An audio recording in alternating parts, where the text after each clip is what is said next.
Section 2, only children versus children with siblings. Now, what this section is about is how only children stack up against kids that have siblings in China. Now, why is this important? It's important because in terms of our research, which argues that Little Emperor Syndrome is not widely researched enough to know if it exists or that it doesn't exist, there are major differences between only children and children with siblings that create rifts in research. One of those being, it's important because Little Emperor Syndrome is supposedly only children have symptoms of being less likely to succeed, or they have personality defects which make them asocial or less likely to succeed in social situations or in groups. So essentially they're trying to say that when they grow up, they won't be as successful in the real world. But what studies find around the world, starting in China, they found this. Around the world, the same studies have been done, and the findings have almost been able to mirror one another. What that comes down to is that only children versus children with siblings, in terms of academic performance, only children perform the same, if not better, than kids with siblings.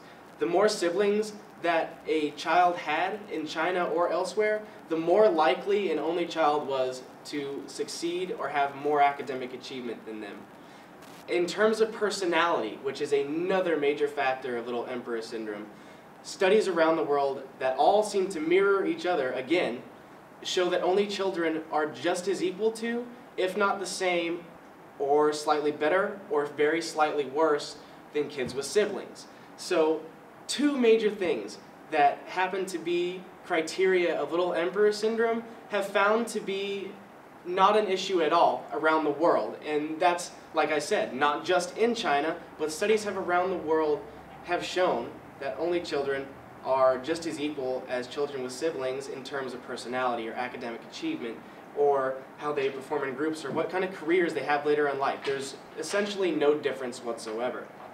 So that is very important because since these studies show that only children are not the exact opposite of siblings, or with children with siblings, and that they don't have these weird social tendencies or weird personalities, or that they are not less likely to succeed or become an entrepreneur, it throws a big kink in the mix because that is a major driving force of the existence of Little Emperor Syndrome, which decides to put only children in a boat where they are less likely to succeed or have those personality defects like I highlighted before.